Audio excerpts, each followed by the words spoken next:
మహాగరుడు, మహోన్నతుడు, పరిశుద్ధుడు, నిత్య నివాసి అయిన కన్న తండ్రి దేవుని పేరిట మీ అందరికీ శుభములు, వందనాలు తెలియజేస్తున్నాను. ఈరోజు కూడా చక్కని ఉపదేశాన్ని మనం ఆలోచన చేద్దాం.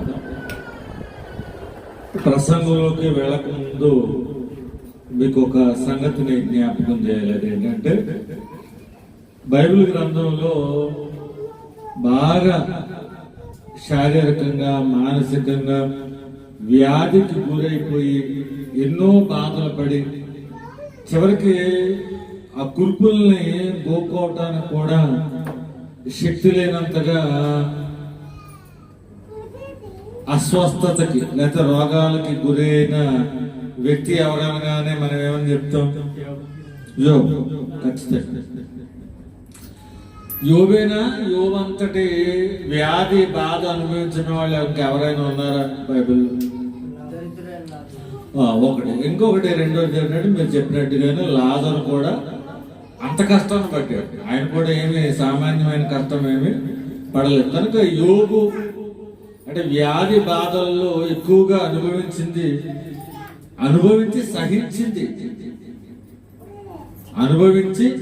సహించింది ఎవరంటే యోబు. తర్వాత లాజరు అనే సంగతి మనం జ్ఞాపకం చేసుకుంటాం. ఇంకా అంతకు మించి ఎవరైనా వేరే వ్యక్తులు ఎవరైనా ఉన్నారా అంతటి వ్యాధి బాధల్ని అనుభవించి సహించిన వారు? సంవత్సరాలు వ్యాధి కలిగిన స్త్రీయా? సరే, మొత్తానికి దావీదు అన్నారు ఎవరు ఇప్పుడు రైట్ మంచిది. అంటే మొత్తానికి ఎక్కడో ఆ సంగతి చెల్లికి ఒక అవగాహన ఉంది. సరే, ఈవేళ మనం నేర్చుకోబోయే పాఠం పేరు కూడా దావీదు చేసిన పాపం, దాని యొక్క పర్యవసానం అంటే రిజల్ట్స్. ఏం పాపం చేశాడు, ఎలాంటి పనిష్మెంట్ ఆయనకు వచ్చింది అని అంటే, ఎందుకు ఈవేళ ఈ అంశాన్ని ఎంచుకుంటాం జరిగిందంటే చాలా మందికి దావీదుకి చేసిన పాపం ఏంటో తెలుసు. పాపం చేశాడు, ప్రార్థన చేసుకున్నాడు, పని అయిపోయింది అన్నట్టుగా అనుకుంటాం చాలా మంది. పాపం చేశాడు, ప్రార్థన చేసేసుకున్నాడు, ఇక నార్మల్గా తన జీవితాన్ని తాను కొనసాగించాడు అని అనుకుంటాం. కానీ దావీదు పడిన యాతన యోబు పడిన యాతన కంటే ఎక్కువ పడ్డాడు. దావీదు పడిన యాతన ఇప్పుడు మనం అనుకుంటున్నట్టుగా లాజరు పడిన యాతన కంటే ఎక్కువ యాతన పడ్డాడు. సరే, చూద్దాం. అసలు ముందు పాపం కొంచెం చదువుకుని తర్వాత దానికి వచ్చిన పనిష్మెంట్ ఏ మేరకు వచ్చిందో.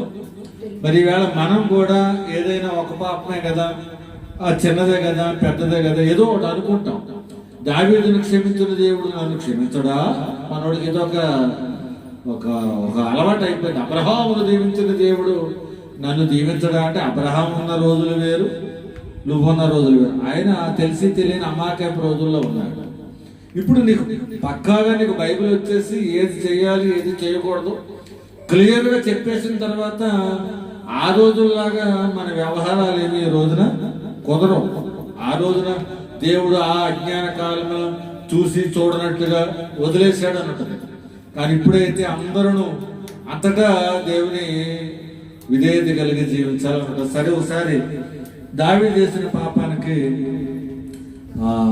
ప్రారంభానికి వెళ్దాం. 2వ సమూయేలు గ్రంథం 11వ అధ్యాయం మొదటి వచనాన్ని చదువుకుందాం. చూడండి, 2వ సమూయేలు గ్రంథం 11వ అధ్యాయం మొదటి వచనం నుంచి ఇలా రాయబడి, వసంతకాలమున రాజులు యుద్ధమునకు బయలుదేరు సమయమున దావీదు యోవాబును అతని వారిని ఇశ్రాయేలీయులందరినీ పంపగా వారు అమ్మోనీయులను సంహరించి రబ్బా పట్టణమును ముట్టడి వేసిరి.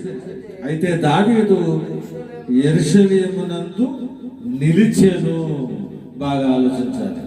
నువ్వు ఎక్కడ నిలబడ్డావు, ఎక్కడ ఆగిపోయావు, ఏ సమయంలో నువ్వు ఎక్కడ నిలబడ్డావు అనేది కూడా చాలా జాగ్రత్తగా చూడాలి. యాక్చువల్గా ఒక దేశానికి దేవుడు 3 అపాయింట్ చేస్తాడు ఖచ్చితంగా. ఒకటి, చక్కని పరిపాలన అందించడానికి ఒక రాజు ఉండాలి. తర్వాత ప్రజల కొరకు దేవుని వేడుకునే ఒక యాజకుడు ఉండాలి. అలాగే దేవుని మాటలను ప్రజలకు తెలియజేసే ఒక ప్రవక్త. ఈ మూడు క్యారెక్టర్స్ ప్రతి చోట యూనివర్సల్ గా ఉంటాయి. అంటే రాజు ప్రజలను పరిపాలించాలి, తర్వాత యాజకుడు ఏం చేయాలి, ప్రజల పక్షాన దేవునికి మొరపెట్టుకుని వీళ్ళ కొరకు పాప పరిహారార్థ బలులు కానీ, అపరాధ పరిహారార్థ బలులు కానీ, సమానార్థ బలులు కానీ, స్వేచ్ఛార్పణ ఏదైనా సరే ప్రజల కొరకు పనిచేసేవాడు యాజకుడు. అంటే రాజు ప్రజల క్షేమం కోసమే ఆలోచిస్తాడు, అలాగే యాజకుడు కూడా ప్రజల క్షేమం కొరకు. అంటే రాజు ప్రజలను శారీరకంగా వాళ్ళ యొక్క సంరక్షణ, వాళ్ళ యొక్క పోషణ జాగ్రత్తగా చూసుకుంటాడు. అంటే వీళ్ళకి ఆహార సదుపాయాలు సరిగ్గా అందుతున్నాయా లేదా, పంట భూములు అన్ని సరిగ్గా పండుతున్నాయా లేదా, లేదు ఇంకా నా రాజ్యంలో ఇంకా ఎవరైనా భోజనం లేకుండా బాధపడుతున్నారా, అలా బాధపడుతున్నారంటే ఉత్పత్తి పెంచాలి. అంటే ఒకవేళ కొన్ని వేల ఎకరాలు ఉన్నా అవి ఎందుకు పండటం లేదు, ఒకవేళ నీళ్లు సదుపాయం లేవా, నీళ్లను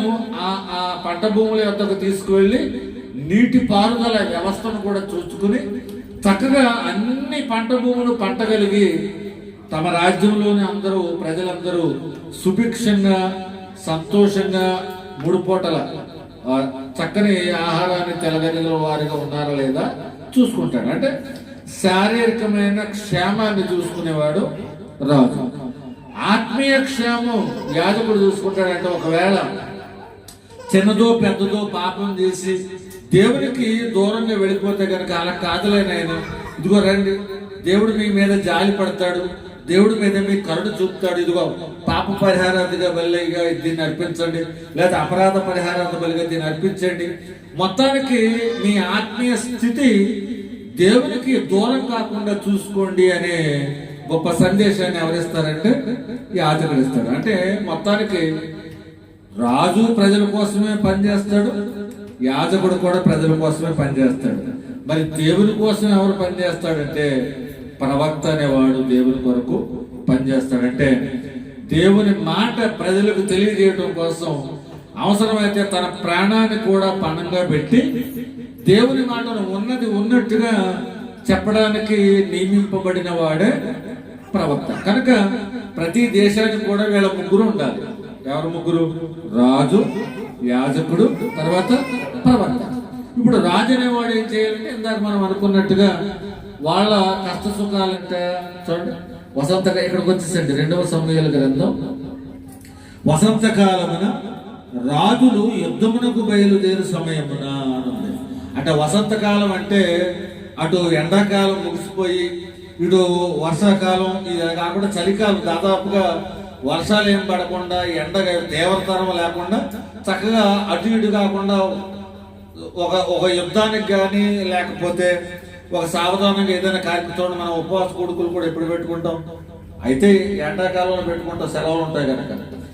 ఈ దసరా లేకపోతే ఈ వసంతకాలం, ఈ వర్షాకాలం అయిపోయిందన్న తర్వాత ఈ కాలం ఉంటుంది.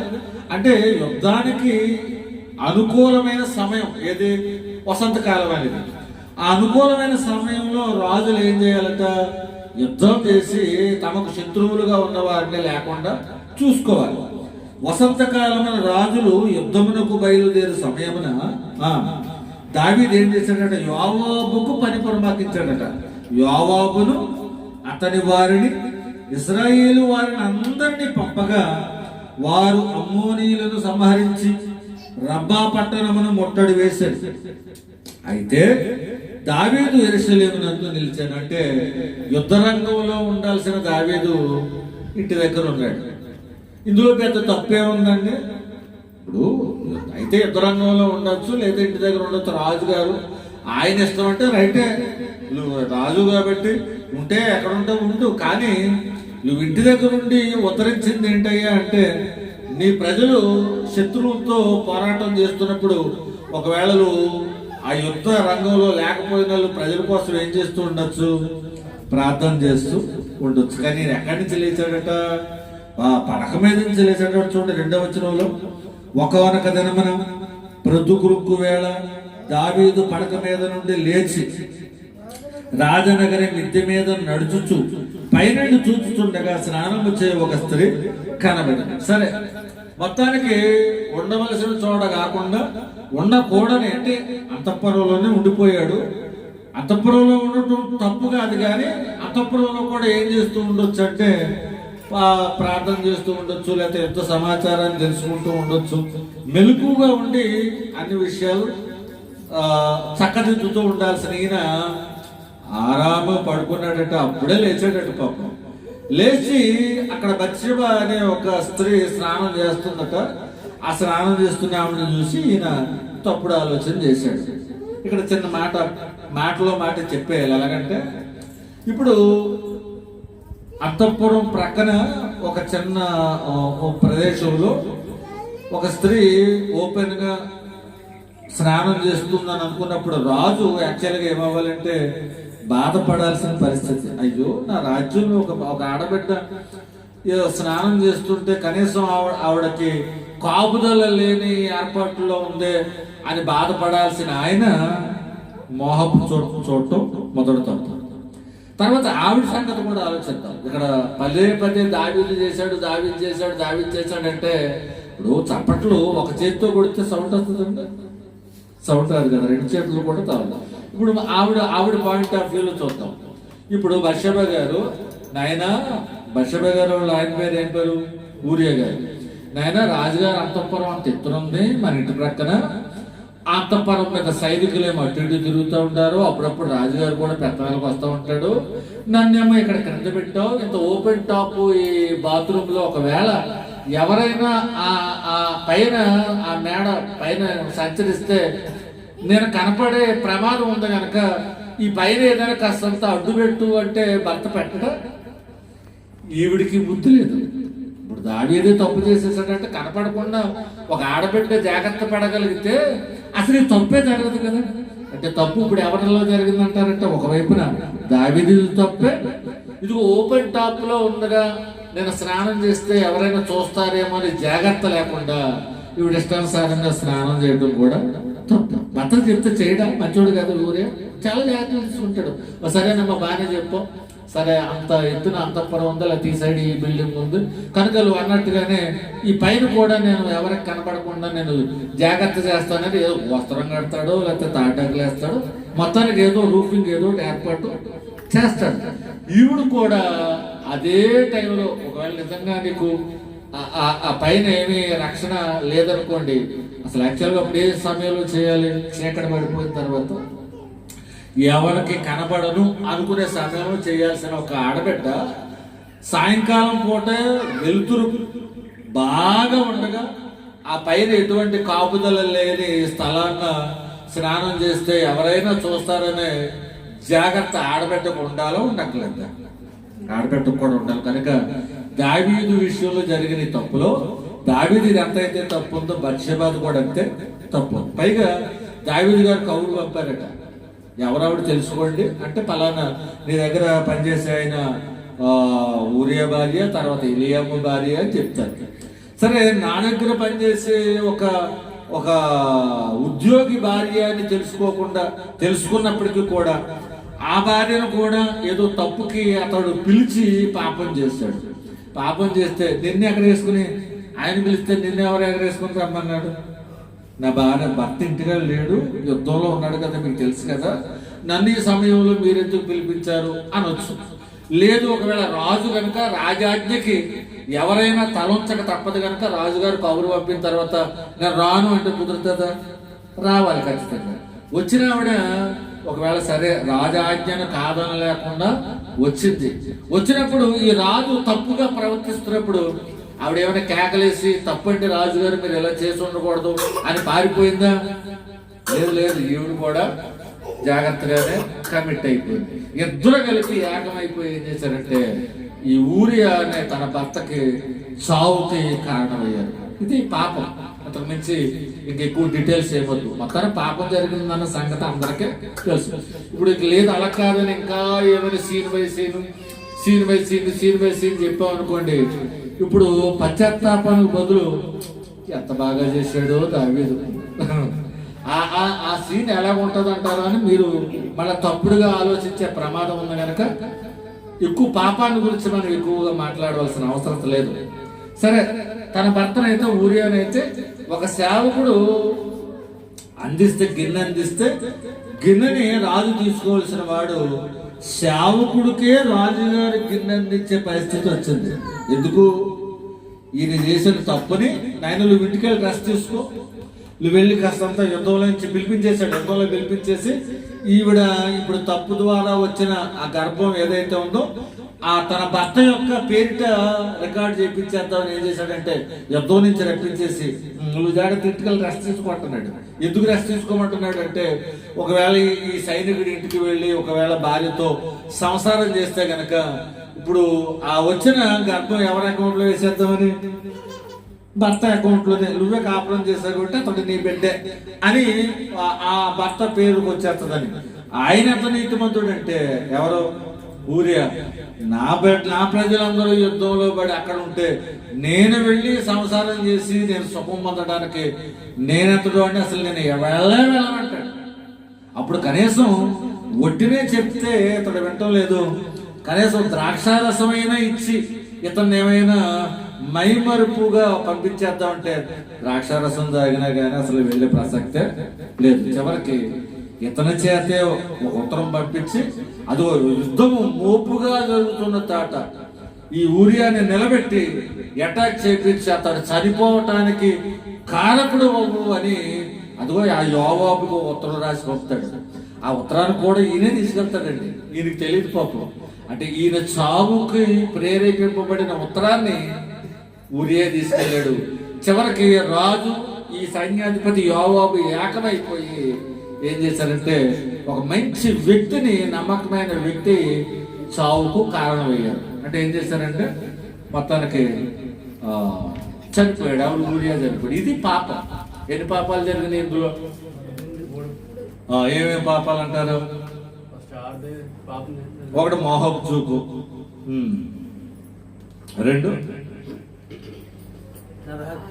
నరహత్య, తర్వాత పాపం చేయించడానికి ఆ పాపాన్ని కప్పుకోవడానికి ప్రయత్నం చేయటం, వేరే వాళ్ళ ఆ అకౌంట్లో వేసేయటానికో లేకపోతే తప్పుడు విధానాల్లో చేసిన పాపాన్ని దాచిపుచ్చుకోవటానికి చేసే ప్రయత్నం. మొత్తానికి ఏదైతేనే పాపం జరిగిపోయింది.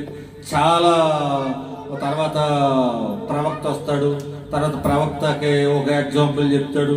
ఆయన ఎవరో ఒక ఇది పెంచుకుంటే దాన్ని ఒక ధనవంతుడు ఏదో పాడు చేశాడు అంటాడు. ఆ దానికి బదులు 4 అంతలు ఇవ్వాలంటే మొత్తానికి ఇదంతా కూడా మనకు తెలిసిన చరిత్ర. కానీ ఇక్కడి నుంచి మనం ఆలోచన చేస్తే దావీదు పాపం చేశాడు, సరే ఏదో ప్రార్థన చేసుకున్నాడు, తర్వాత అంతా బాగానే ఉంది అన్నట్టుగా మనం అనుకుంటామండి. కానీ పాపం చేసింది తక్కువ కాలం అయినప్పటికీ కూడా అతడు పడ్డ కష్టం ఎంత కష్టం ఉందో ఇది తెలిస్తే దావీదులా పాపం చేసేసి ప్రార్థన చేసేసుకుని పని అయిపోద్దని ఎవడో అనుకోడండి. ఇది తెలియక మనం ఏం చేస్తామంటే దావీదు ఎంత పాపం చేశాడో చక్కగా సీన్ బై సీన్ చెప్పి ఒక గంట ప్రసంగం ఇచ్చారనుకోండి. ఆ గంట ప్రసంగంలో 59 నిమిషాలు దావీదు ఎంత బాగా పాపం చేశాడో చూపించి లాస్ట్లో 1 నిమిషంలో ప్రార్థన చేసుకున్నాడు, దేవుడు కరుణించాడు అని చెప్తే ఎలా ఉంటుందండి? అంటే నువ్వు ఇండైరెక్ట్ గా నువ్వు దేనికి ఎక్కువ ప్రయారిటీ ఇస్తున్నావు? కనుక ఈవేళ దావీదు చేసిన పాపానికి తక్కువగా మాట్లాడుకుని ఆ పాపానికి పడ్డ శిక్షని మనం ఎక్కువగా మాట్లాడుకోవాలి. ఇప్పుడు చూద్దాం దావీదు చేసిన పాపానికి ఎంత పనిష్మెంట్ వచ్చిందో. కీర్తనల గ్రంథం 38వ అధ్యాయానికి రండి. కీర్తనల గ్రంథం 38వ అధ్యాయానికి వస్తే ఇక్కడ ప్రారంభం చూడండి. జ్ఞాపకార్థమైనది. ఈ కీర్తన ఏం చేసుకోవటానికంట? యాత్రలో పాడుకోవటానికి కాదు. ఇది జ్ఞాపకార్థం అంటే నీకు ఖచ్చితంగా కంటతో వచ్చేయాలి. నువ్వు ఎప్పుడు మర్చిపోకుండా నిరంతరం జ్ఞాపకం పెట్టుకోవలసిన కీర్తన. ఆ జ్ఞాపకార్థమైనది దావీదు కీర్తన. అంటే దావీదు గారు రాశాడు. దావీదు గారు తన స్వయంకృత అపరాధంలో నుండి పొందిన దెబ్బలు, శిక్షలోంచి తన ప్రతి గాయం నుంచి వచ్చిన మాటది. ఏమంటే చూద్దాం. యెహోవా కోపోద్రేకము చేత నన్ను గద్దింపకము, నీ ఉగ్రత చేత నన్ను శిక్షింపకము, నీ బాణములు నాలో గట్టిగా నాటి ఉన్నవి, నీ చెయ్యి నా మీద భారముగా ఉన్నది. ఇక్కడి నుంచి దావీదు గారి యొక్క పాపానికి పర్యవసానం, పనిష్మెంట్ ప్రారంభమైంది. ఏమాట దావీదు గారి మీదకి ఏమొచ్చిందటండి? కోపోద్రేకం. కోపము ప్లస్ ఉద్రేకం. అంటే దేవుడు ఏదో కోప్పడేశాడు, ఏదో కోపడ్డాడు, చల్లబడిపోయాడు కాదు. కోపోద్రేకం అంటే కోపము, తర్వాత చాలా ఉగ్రత, ఒక రకమైన ఏదో నార్మల్ గా అందరి మీద చూపించే కోపం కదట. కోపోద్రేకం. కోపోద్రేకము చేత నన్ను గద్దెంపకము. అంటే ఎప్పుడు కూడా నా దావీదు నా బిడ్డ, నా హృదయానుసారుడు అని చెప్పుకుని సంబరపడిపోయే తండ్రి దేవుడు ఈవేళ దావీదు మీద అంత కోపం చూపించడానికి కారణం ఏంటంటే దావీదు చేసిన పాపం, నరహత్య, వ్యభిచారం, ఏదైనా అవునండి. మొత్తానికి దావీదును కూడా దేవుడు విడిచిపెట్టలేదు. అంటే మనల్ని విడిచిపెడతాడా? మనల్ని విడిచిపెడతాడా? అంటే వాళ్ళు ఏమనుకుంటున్నారు, దావీదు కంటే వస్తుంది పాపాలు చేసామంటే మేము, మాకేమో అలాంటి దెబ్బేం తాగలేదు అని అనుకుంటున్నారు మీరు. కానీ మీకు తెలియాల్సిన సంగతి ఏంటంటే నిజంగా దావీదు కంటే ఎక్కువే పాపాలు చేసాం మనం. అయినా ఇంకా ఎందుకు మనం ఇంకా శిక్షింపబడకుండా, ఇంకా దెబ్బ తినకుండా అలా నిలబడి ఉన్నామంటే మన పాపాలన్నీ వరుసగా రాస్తున్నాడు, కృపనిస్తున్నాడు. ఇంకా కృపిస్తే ఒకవేళ మాట్లాడేమో చూస్తున్నాడు. అయినా నువ్వు మానవ ఇలాగే చేసుకుంటూ వెళ్ళిపోతావా? ఒకనాడు నువ్వు చేసిన ప్రతి పాపాన్ని వరుసగా నీకు చూపిస్తూ నీకు జడ్జిమెంట్స్ అవుతాడు. ఒకసారి ఇది ఇలాగే ఉంచి 50వ కీర్తన ఒకసారి 50 కీర్తన గ్రంథం 50వ అధ్యాయం ఎక్కడి నుంచి చదువుతారంటే 16 నుంచి చదువుతారు. భక్తిహీనులతో దేవుడు ఇట్లు సెలవిచ్చుచున్నాడు. భక్తిహీనులతో ఏమనట?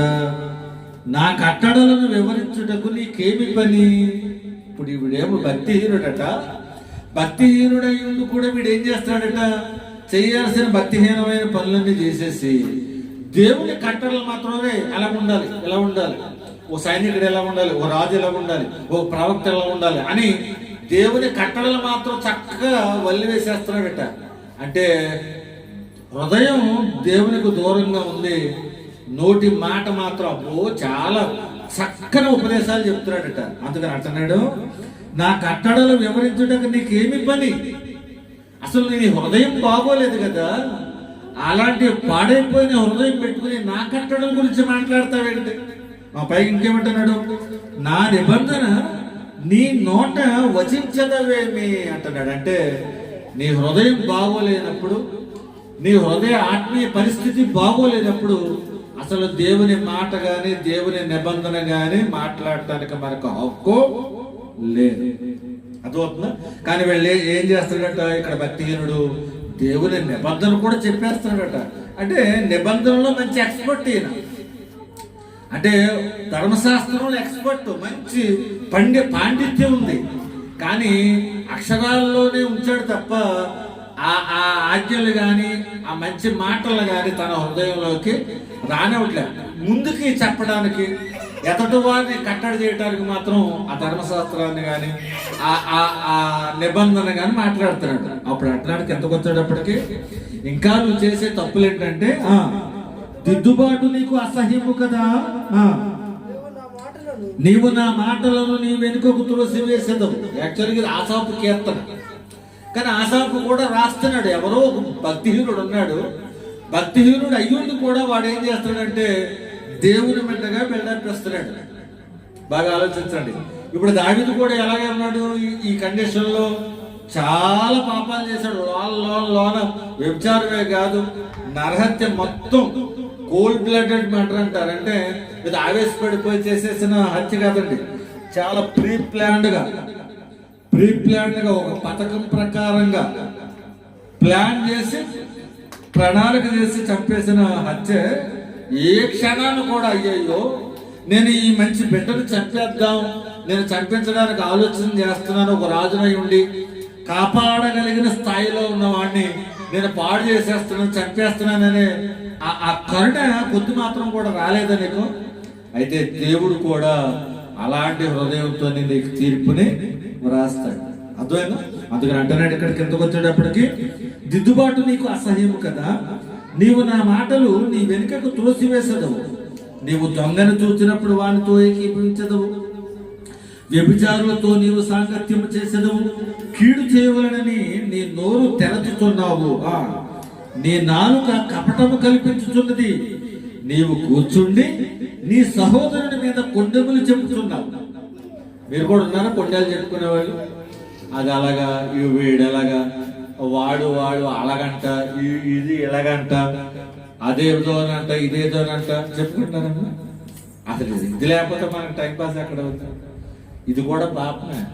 నరహత్య చేయొద్దన్న దేవుడే కొండెములు చెప్పుకోవద్దని చెప్పాడు. మరి నరహత్య చేయొద్దని చెప్పిన దేవుడే కొండలు ఒకళ్ళ మీద ఒకళ్ళు మాట్లాడుకోకుండా అని చెప్పినప్పుడు విడిచిపెడతాడా? కనుక మేము నరహత్యలు చేయట్లేదండి, మానభంగాలు చేయట్లేదండి, మేము ఏదో పెద్ద పెద్ద దోషాలు అయితే చేయట్లేదు అని అంటే కాదు. ఈ కొండెములు చెప్పుకోవటం కూడా, ఒకళ్ళ మీద ఒకళ్ళు చాడీలు చెప్పుకోవటం కూడా, అసూయ మాటలను కూడా దేవుడు క్షమించడు. అర్థమైనా?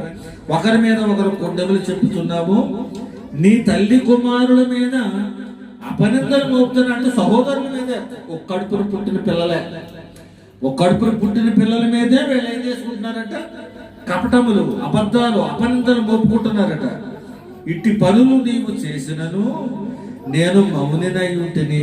చూసావుగా, దేవుడట పైన అబద్ధాలు మాట్లాడిన, దేవుని మాటలు వెనక త్రోసేసిన, దొంగతనం చేసేస్తున్నా, వ్యభిచారం చేస్తున్నా, కీడు చేయాలని నోరు తెరిచిన, నాలుగుతో కపటం కల్పిస్తున్నా, కొండెములు మాట్లాడుతున్నా, అపనిందలు మోపుతున్నా, ఎన్ని దుర్మార్గం పనులు చేసినా దేవుడు ఏం దెబ్బ కొట్టట్లేదంట. అప్పుడు మనకి ఏమనిపిస్తుంది? ఆ దేవుడు ఏమి చూడలే, మనం చేసినవి అన్నీ ఇక బాగానే కవర్ అయిపోతున్నాయి, ఇక దేవుడు ఏమి పెద్దగా పట్టించుకోవట్లేదు అనుకుంటా, నేను ఆడింది ఆట పాడింది పాట ఎలాగే జరిగిపోతుంది అని అనుకుంటున్నావా? అప్పుడు అంటున్నాడు చూడండి, ఏమన్నాడట? ఇట్టి పనులు నీవు చేసినను నేను మౌనినై ఉంటిని, అందుకు నేను కేవలం నీ వంటి వాడవని నువ్వు అనుకుంటున్నావు.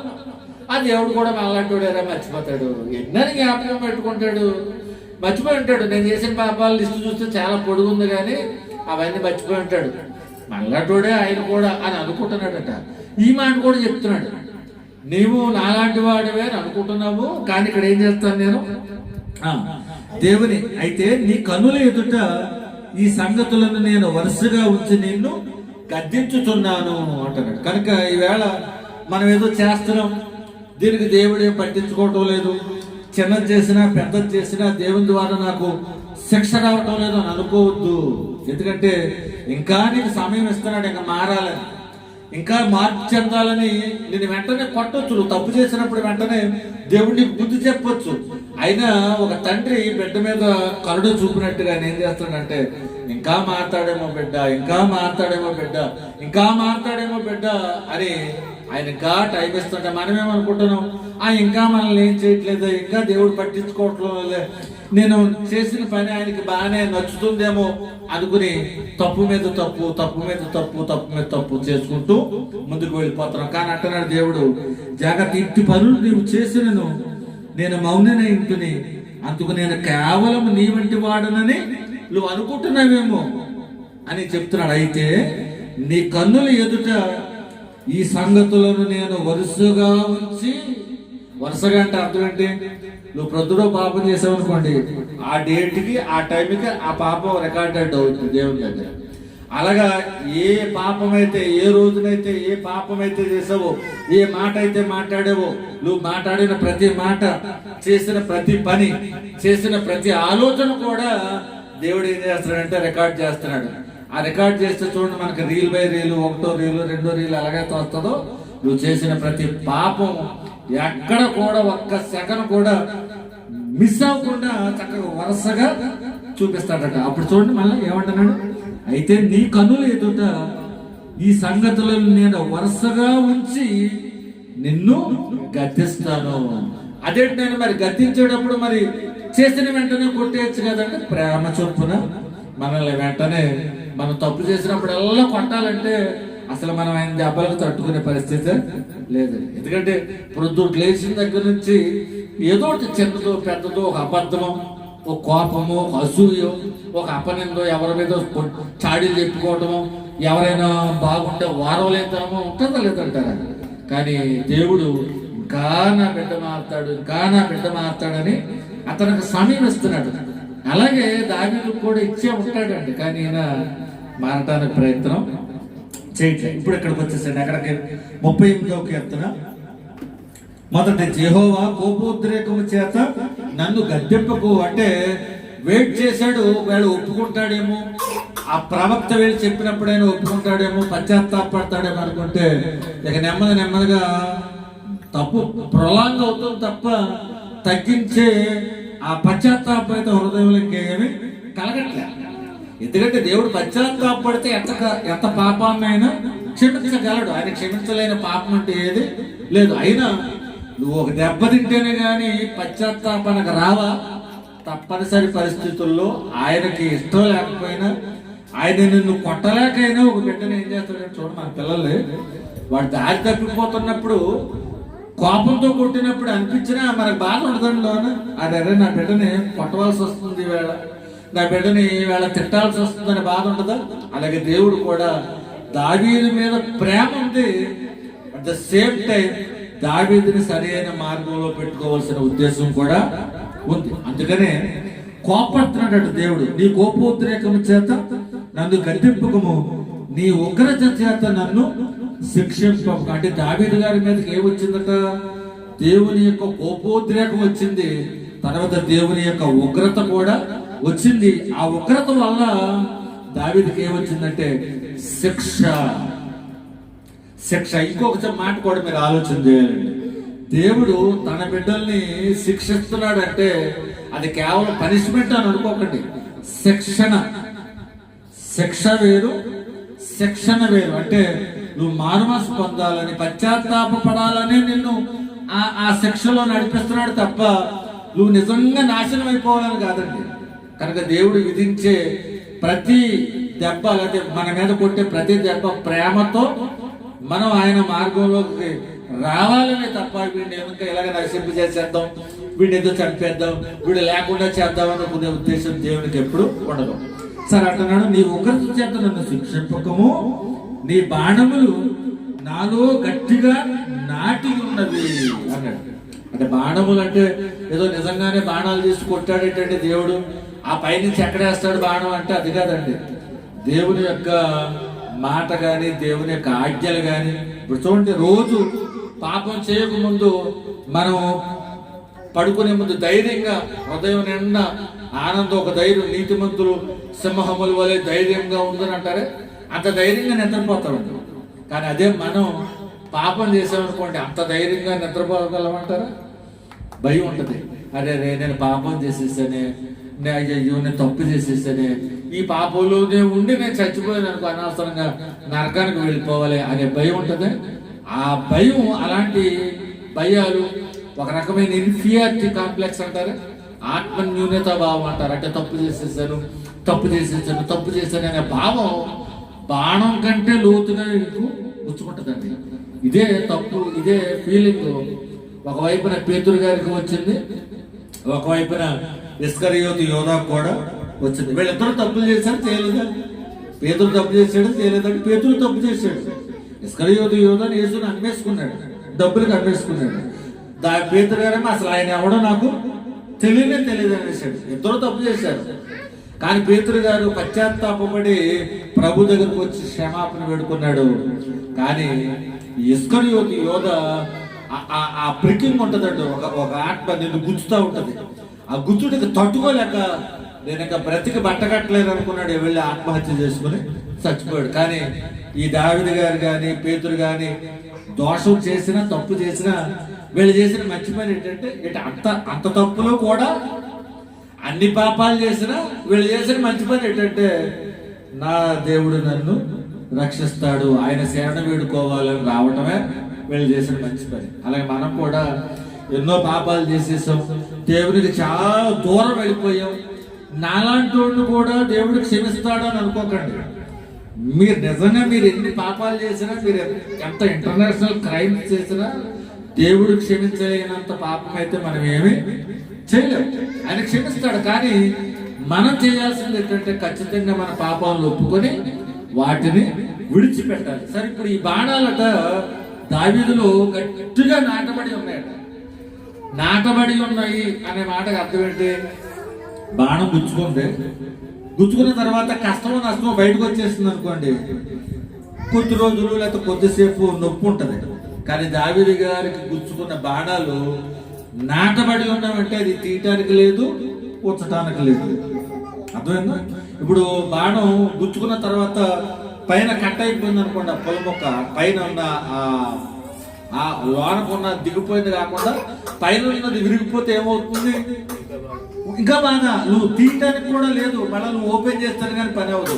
అలాగే నువ్వు ఉంచుకుందామని అనుకుంటే అది కూడా పని అవ్వదు. కనుక ఈవేళ మనలో కూడా ఇలాంటి ప్రికింగ్ ఉండాలంటే, నేను తప్పు చేసేసాను, దేవుడు ఏమనుకుంటున్నాడు, నా కన్న తండ్రి ఎంత బాధపడ్డాడు, నేను చేసిన తప్పుల పట్ల ఆయనకి ఎలాంటి ఉద్దేశం కలిగిందో, ఒకప్పుడు నా హృదయానుసారుడని నా కన్న తండ్రి నన్ను కూర్చి మెచ్చుకున్నాడు, ఈవేళ ఆయన హృదయంలో నా స్థానం ఏమైపోద్దా అన్న బాధ ఎక్కువ. ఇది మీరు ఆలోచించండి. మనం కూడా ఏదైనా తప్పు చేసినప్పుడు తర్వాత ఆ తప్పు నుంచి మనం బయటకు రావాలనుకున్నప్పుడు మనం ఎందుకు వస్తామంటే, అయ్యో ఈ తప్పు చేశాం కదా, ఈ పాపం చేశాం కదా, ఈ పాపంలోనే ఉంటే నరకం వెళ్ళిపోతామని భయం మనకి. ఈవేళ పాపం చేయకుండా ఉండాలన్నా, చేసిన పాపం ఒప్పుకుంటున్నామని ఎందుకు ఒప్పుకుంటున్నామంటే, ఇదే పాపంలో ఉంటే కనుక నరకం వెళ్ళిపోతామేమన్న భయం చొప్పున మనం పాపం మానేస్తామేమో. కానీ అదే నా కన్న తండ్రి బాధపడ్డాడేమో అన్న ప్రేమతో ఎవడైనా ఈవేళ పాపం చేయటం మానేస్తున్నాడా? ఇప్పుడు ఈ రెండిట్లు ఏది కరెక్ట్ అంటారు?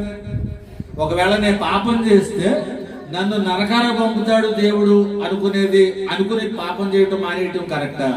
అరే నా కన్న తండ్రి నేను పాపం చేస్తే ఎంత బాధపడిపోతాడో అని పాపం చేయటం మానేయటం మంచిదా? ఏది మంచిదంటారు? భయపడి పాపం మానేయటం మంచిదా? దేవుని మీద కన్న తండ్రి మీద ప్రేమతో పాపం మానేయటం మంచిదా? దేవుని మీద ప్రేమతో పాపం మానేయటం మంచిదండి. సరే, ఇప్పుడు క్రిందకు వచ్చేటప్పుడు అంటున్నాడు, నీ బాణములు నాలో గట్టిగా నాటి ఉన్నవి అంటే అర్థం ఏంటంటే అవి గుచ్చేసుకున్నాయి, ఇప్పుడు ఉంచుకోలేకపోతున్నాను, బయటికి తీసుకోలేకపోతున్నాను. అంటే ఇది ఏదో ఫిజికల్ గానే ఏదో బాణం గుచ్చుకుంది అనుకోకండి. అతడు చేసిన తప్పులే అతను ఏం చేస్తున్నాడంటే బాధిస్తున్నాడు, తీసుకోలేకపోతున్నాడు, ఉంచుకోలేకపోతున్నాడు. నాటబడి ఉన్నవి, నీ చెయ్యి నా మీద భారముగా ఉన్నది.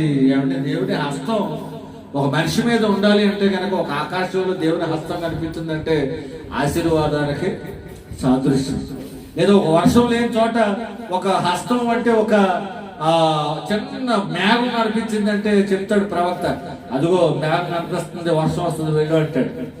అదే హస్తం అంటే నువ్వు మంచిగా ఉన్నప్పుడు నీకు కనిపించిన దేవుని హస్తం ఆశీర్వాదించడానికి వస్తే, నువ్వు తేడా చేసినప్పుడు అదే దేవుని హస్తం నీకు శిక్ష విధించడానికి కూడా వస్తుంది. ఒకసారి బెల్షెజర్ తప్పు చేశాడు, త్రాగుతున్నాడు. వీడి ఇంట్లో ఉన్న పాత్రలు కాక దేవుని మందిరంలో ఉన్న పాత్రల్లో త్రాగాలని అనుకున్నాడట. అప్పుడు ఒక అరసేయి వచ్చి, ఇంత మొక్క అరసేయి ఫుల్ చేయి కూడా కాదు, ఇక్కడ దాకా ఉంది, కొంచెం రాసుకుంటూ వెళ్ళిపోయింది. అప్పటికి ఇది భాష అర్థం. తర్వాత పిలిచాడు, ఎవరు దాని మామూలు అక్కడ ఉన్న సెక్యూరిటీ అందరూ పిలిచారు, కానీ దావీదు వస్తేనే కానీ దాన్ని ఎవరు చెప్పలేకపోయారు. సరే చెప్పాడు, మేనే టెక్కెల్ ఉఫార్సన్ అంటాడు. అంటే నీ లెక్క దేవుడు, నీ ప్రభుత్వం లెక్క చూశాడు, ఆయన కాటాల లేక ఆయన తోకలు త్రాసులో తక్కువగా కనపడ్డావు, ఇక నీ చరిత్ర ముగిసిపోయింది రాత్రి అన్నట్టుగా చెప్తాడు. కనుక దేవుడి హస్తం ఎప్పుడు వచ్చినా మనల్ని దీవించడానికే రావాలి తప్ప ఆ హస్తం ఎప్పుడు కూడా మనల్ని దండించడానికి రాకూడదు. వచ్చిందంటే ఏమంటే ఒక మాట చెప్పిన, దేవుడి యొక్క దీవెనలు తట్టుకోలేము మనం, ఆయన యొక్క కష్టాలను కూడా మనం తట్టుకోలేము. ఏది ఇచ్చినా కష్టమేనండి. ఇప్పుడు దేవుని చెయ్యి నిన్న ఆదుకోవలసిన చెయ్యి ఇప్పుడు ఎలా ఉందట, నీ మీద భారం ఉంది. ఇప్పుడు ఇంకొక ఎగ్జాంపుల్ చెప్తాను, బెస్ట్ ఎగ్జాంపుల్. మనం దేవుని బిడ్డలుగా బ్రతుకుతూ ఉన్నప్పుడు మన చుట్టూ కావలిగా దేవుడు తన దూతలను ఉంచుతాడని ఉందా బైబిల్లో? ఉంది. అంటే దేవుడు మనకు సంరక్షణగా, మనకు కనబడకుండానే కొన్ని దూతల సంరక్షణ ఇచ్చి నేను కాపాడుతాడు. అంటే నువ్వు దేవుని బిడ్డగా ఉన్నావు, నీ ప్రక్కన దోతలు ఉన్నాయి, లేదా ఒకటే ఉందనుకున్నా మాట వరుసకి. ఒక దోత అని సింగిల్ అని అనుకోకండి. దోత ఏం చేస్తుందో సింగిల్గా ఒకటే ఏం చేస్తుందంటే, ఒక రాత్రి ఒక దోత కట్టుకుని పట్టుకుని నిలబెడితే 1,85,000 మందిని లేపేసింది ఒక రాత్రిలో. కనుక ఒక దోత చాలు మన ప్రక్కన. ఇప్పుడు నేను దేవుని బిడ్డగా బ్రతుకుతూ ఉంటే నా ప్రక్క నుండి నా మీదకి ఎవడైనా వస్తే ఒక్క క్షణంలో ఒక్క రాత్రిలో 1,85,000 మందిని ఆటంకపరిచి వాళ్ళని నాశనం చేసి ఈ దోత నేను తప్పు చేశాను అనుకోండి, నా దోత ఇక్కడ ఉండవలసిన ప్లేస్మెంట్ ఏమవుతుందంటే అక్కడికి వస్తుంది. బిలాం విషయంలో అదే జరిగింది. బిలాం విషయంలో కట్టుకొని పట్టుకున్న దేవదూత వచ్చిందట. అంటే అంతకుముందు ఆ దేవదూత ఎవరికి కావలి కాసి ఉండాలంటే ఈయన దోత. ఈయన దోత ఈయన కావలి కాస్తున్నప్పుడు గాడిద మీద మోసుకెళ్తున్నప్పుడు గాడికి తెలిసి ఇది తెలియట్లేదు. నాతో పాటు దేవుని సన్నిధి వస్తుంది, దేవుని దూత వస్తుంది అన్న సంగతి గాడికి బాగా తెలుసు. దాని కళ్ళు బాగా పనిచేస్తున్నాయి. ఇప్పుడు బిలాము దేవుని బిడ్డగా బ్రతుకుతుంటే నీ ప్రక్క నుండి కావలి కాసిన ఆ దూతే ఈవేళ ఎప్పుడైతే దేవుని బిడ్డలకు వ్యతిరేకంగా నువ్వు మాట్లాడుతున్నావో ఆ దూత ఎదురుగా వచ్చి నిలబడిందట. కనుక ఈవేళ ప్రవక్త కనబడవలసిన దూత ఇప్పుడు ఎవరు కనపడిందట? గాడిద కనపడింది. సరే, మొత్తానికి దేవుని హస్తం అంటే దేవుని దూత కాపాడాల్సిందే, నిన్ను శిక్షించడానికి వచ్చింది. అలాగే దేవుని హస్తం కాపాడే హస్తమే నిన్ను శిక్షించడానికి ఎదురుగా నిలబడింది. సరే, ఇప్పుడు చూస్తున్నాను, నీ చెయ్యి నా మీద భారముగా ఉన్నది, నీ కోపాగ్ని వలన. అంటే దేవుని యొక్క కోపం ఎలా ఉందట?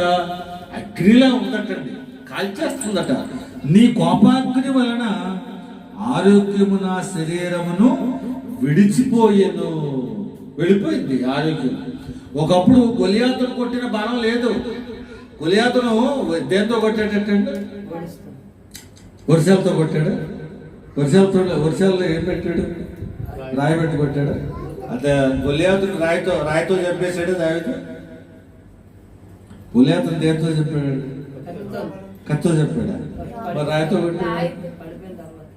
పడిపోయిన తర్వాత కత్తి వాడాడు. ఇప్పుడు ఎంతకీ గొలియాతుని దేంతో చంపాడు? రాయా కత్త? ఇప్పుడు రాయితో కొట్టినప్పుడు చచ్చిపోతే మళ్ళీ కత్తితో ఇంటూ చచ్చిపోయిన శవాన్ని మళ్ళీ ఇచ్చేస్తాడండి. రాయితో కొట్టినప్పుడు ఏమైందంటే హాఫ్గా అతడు మొత్తానికి చూడండి, మన వాళ్ళు బ్రెయిన్ డెడ్ అయిపోయింది అంటారు ముందు. కానీ ఏదో గుండెలో కొట్టుకుంటాను, ఇక్కడ ఏం పని చేయకపోయినా గుండె కొట్టుకుంటూ ఉంటుంది. ఇది కూడా ఆగిపోయింది అనుకోండి, అప్పుడు క్లినికల్లీ డెడ్ అని అప్పుడు సర్టిఫై చేస్తారు. కనుక ఇక్కడ కొట్టేటప్పటికి, రాయితో కొట్టేటప్పటికి బ్రెయిన్ ఆగిపోయింది. కథ ఇంకా ఈ స్పందన ఇంకా ఆగలేదు. అందుకనే అతనికి అడ్గాన్ని తీసుకుని నరకాల్సి వచ్చింది తప్ప రాయితో కొట్టి చచ్చిపోయిన తర్వాత చచ్చిపోయిన శవాన్ని నరికేసి అంత కూరుడు అయితే కాదు. సరే, మొత్తానికి రెండింటిని వాడాడు. మొత్తానికి రాయిని వాడాడు, ఖడ్గాని వాడాడు. అంత బలాఢ్యుడికి వేళ ఏమి లేదంటున్నాడు, నాకు ఆరోగ్యం లేదు నాయన అంటున్నాడు. ఎంత నిస్సత్తుకు వచ్చేసాడు మీరు ఆలోచించండి. తనకి ఈవేళ సింహము వలె బలంగా ఉండాల్సిన నువ్వు ఆరోగ్యం లేకుండా అయిపోతున్నావు. రోజు రోజుకి నీ బలం క్షీణించిపోతుందంటే ఒకవేళ చూడు, ఒకవేళ దేవునికి వ్యతిరేకంగా చేసిన పాపం ఏదైనా మన రికార్డెడ్గా ఉందేమో, ఒకవేళ రహస్య పాపం ఏదైనా నువ్వు చేసి ఉన్నదేమో చూసుకో. మనం ఏం చేస్తామంటే జ్వరం వచ్చింది అనగా థర్మామీటర్ పెట్టేసి ఆ జ్వరం వచ్చేసింది, ఈయన డిగ్రీలు ఉంది, దీనికి ఒక పారాసెటమాల్ దాని జత ఒక యాంటీబయాటిక్ వేసుకొని తగ్గిపోతుంది నీకు తెలుసు. కానీ ఒక్కోసారి నీకు యాంటీబయాటిక్ పారాసెటమాల్ వేసుకుంటే తగ్గిపోద్దని తెలిసిన జ్వరం కూడా ఒకసారి తగ్గదు. ఎందుకు తగ్గదు అంటే అది నీ శరీర బలహీనత వల్ల వచ్చిన సమస్య కాదది, దేవుడు నీకు పాఠం నేర్పించడానికి వచ్చిన అనారోగ్యం. కనుక నిజంగా నీ శరీర బలహీనత వల్ల వచ్చిన సమస్య అయితే మందులు ఇస్తే తగ్గిపోద్ది. నువ్వు దేవుడు నమ్ముకున్నా తగ్గిపోతే, నమ్ముకోకపోయినా తగ్గిపోద్ది. దేవుడు లేడు అనే వాళ్ళకి మందులు ఇస్తే తగ్గుతలేదా? తగ్గిపోద్ది. కానీ ఒక్కొక్క వ్యాధి ఖచ్చితంగా దేవుని కొరకు లైన్ అవ్వాలని వస్తుంది. అలా కాకుండా నువ్వు ఎన్ని రకాల మందులు వేసినా నీకు పని అవ్వదు. కనుక అప్పుడు నువ్వు చేయాల్సిన పని ఏంటంటే, ఎన్ని మందులు వేసినా పని అవ్వట్లేదు, ఎన్ని స్కానింగ్స్ చేసినా అసలు రోగమే కనపడుతుంది ఒక్కొక్కళ్ళ బాడీలో, అయినా నీరసం వదలదు.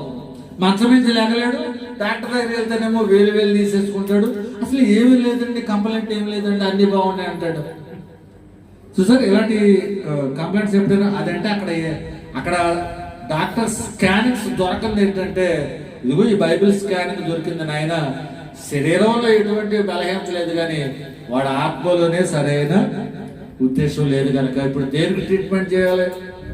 ఎన్ని టెస్టులు చేసినా అన్ని బాగుండి నీరసం తగ్గట్లేదంటే ఇప్పుడు ట్రీట్మెంట్కి శరీరానికి కాదు, దేని చేయాలి? ఆత్మకు చేయాలి. కనుక మనకి అప్పుడప్పుడు కూడా ఇలాంటి ఆత్మరోగాలు వస్తూ ఉంటాయి. సరే ఇప్పుడు చూడండి, నీ కోపాగ్ని వలన ఆరోగ్యము నా శరీరముని విడిచిపోయెను, నా పాపమును బట్టి తదుపరి నా ఎముకలలో స్వస్థత లేదు. అంటే మీరు అనుకుంటున్నారు ఎముకలలో స్వస్థత లేదు అనే మాట మాట్లాడాలి అంటే గనక ఏదైనా ఒక అనారోగ్యం డైరెక్ట్గా ఎముకలోకి వెళ్ళిపోతుంది. ఒక ఎముకలో ఒక అనారోగ్యం వెళ్ళాలంటే ముందు అది ఏమి అటాక్ చేయాలి? ఈ చర్మం మీద అటాక్ చేయాలి. చర్మం మీద కూడా అటాక్ చేసిన తర్వాత ఏదో అటువంటి కుసేత్తలు ఊరుకుంటా పెట్టి అలా కనపడగానే ఏదో కుసేత్తాం, ఆయన తగ్గదు. ఆ చర్మం నుంచి నెమ్మదిగా లోనున్న మెత్తని మాంసంలోకి వెళ్తారు. అక్కడ కూడా అప్పుడు గాయం అవుతుంది. గాయం అయిన తర్వాత అప్పుడు కూడా మళ్ళీ యాంటీబయాటిక్ రాస్తావు, మళ్ళీ ఏదో యాంటీబయాటిక్స్ వాడతావు, లేదా కొన్ని ఇంజక్షన్స్ తీసుకుంటావు, అయినా తగ్గదు. మళ్ళీ నెమ్మదిగా నరాల్లోకి వెళ్తుంది. అక్కడ కూడా నీకు హీలింగ్ దొరకదు. ఇంకా ట్రీట్మెంట్ పెంచుతూ ఉంటావు. బుద్ధి మాత్రం మార్చుకో, ట్రీట్మెంట్ మాత్రం పెంచుతూ ఉంటావు. అయినా అక్కడ కూడా నీకు అది సరవదు. చివరికి అప్పుడు ఎముకల్లో కూడా అనారోగ్యం ప్రవేశిస్తుంది. ఇప్పుడు దావీదు గారికి వచ్చిన అనారోగ్యం ఎక్కడికి వెళ్ళిపోయిందటండి? డైరెక్ట్గా ఎముకల్లోకి వెళ్ళిపోయిందట. అంటే దేవుడు దావీదు గారిని ఊరుకున్నాడంటారంట. అసలు చేసింది ఒక పాపమైన ఎంత శిక్ష పెట్టాడు చూడండి. కానీ చాలా మందికి దావీదు చేసిన పాపం తెలుసు, ప్రార్థన తెలుసు, శుభ్రంగా హ్యాపీగా తిరిగాడు, ఇంకేముంది దావీదు ప్రార్థన చేసుకున్నాడంటే దేవుడు క్షమించేశాడట అనుకుంటారు. కానీ ఎంత నరకం అనిపించాడో, ఎంత వ్యధ అనిపించాడో తెలిస్తే ఈవేళ దావీదులా పాపం చేయాలని ఎవడో అనుకోడండి. కానీ ఎందుకు ఈవేళ డేర్ చేస్తున్నారు? పాపం చేయడానికి ఎందుకు డేర్ చేస్తున్నారంటే ఆ పాపానికి వచ్చే పర్యవసానం మనకు పూర్తిగా సరిగా అర్థం అవ్వలేదు కనుక. ఇప్పుడు ఎందుకే గాయం ఎక్కడ వచ్చినట్టు? నా పాపమును బట్టి నా ఎముకల్లో స్వస్థత లేదు. పైకి ఇంకో మాట చెప్పమంటారా? ఎముకలలో స్వస్థత లేకపోవటమే కాదు, ఎముకలు విరిచేసాడట దేవుడు. 51వ అధ్యాయం చదువుకున్నాం కదా, చదవండి ఒకసారి. 51వ అధ్యాయం కీర్తన గ్రంథం 8వ వచనం చదవండి. 51వ అధ్యాయం 8వ వచనం. అప్పుడు ఉత్సాహ సంతోషములు నాకు విరిపింపము, అప్పుడు నీవు విరిచిన ఎముకలు. ఇక్కడ మీరు టాలీ చేయండి. యోబు గారికి ఎంత అనారోగ్యమైనా వచ్చింది, కానీ యోబు గారి ఎముకల్లో ఏమీ కానీ ఇరిగిపోయిందండి. కానీ దావీదు మీదకి వచ్చిన శాపం, దావీదు మీదకి వచ్చిన శిక్ష లాంటిదంటే ఎముకలను కూడా దేవుడు ఏం చేశాడట? విరగొట్టేశాడట. అంటే ఎంత గట్టిగా దావీదుకి పనిష్మెంట్ వచ్చిందో చూడండి. ఇప్పుడు యోబు గారి కంటే ఎక్కువ పనిష్మెంట్ వచ్చిందో దావీదు గారికి. కనుక ఎవరైనా ఎప్పుడైనా మనం ఆలోచించినప్పుడు, ఎవరయ్యా బైబిల్లో ఎక్కువ అనారోగ్యానికి గురైపోయింది, ఎవరయ్యా ఎక్కువ అనారోగ్యం గురైపోయి కూడా మళ్ళా నెగ్గగలిగి నిలబడగలిగిందంటే యోబు గారు గుర్తుకు రావడం సహజమే. కానీ యోబు గారి కంటే ఎక్కువ అనారోగ్యాలు, ఎక్కువ కష్టాన్ని, పైగా యోబు గారికి వచ్చింది పరీక్ష, ఈయనకేమో శిక్ష. పరీక్షలో ఎక్కువ ప్రాబ్లం ఉంటుంది అంటారా? శిక్షలో ఎక్కువ ప్రాబ్లం ఉంటుందా? ఆ శిక్ష ఇది గా కష్టపడి.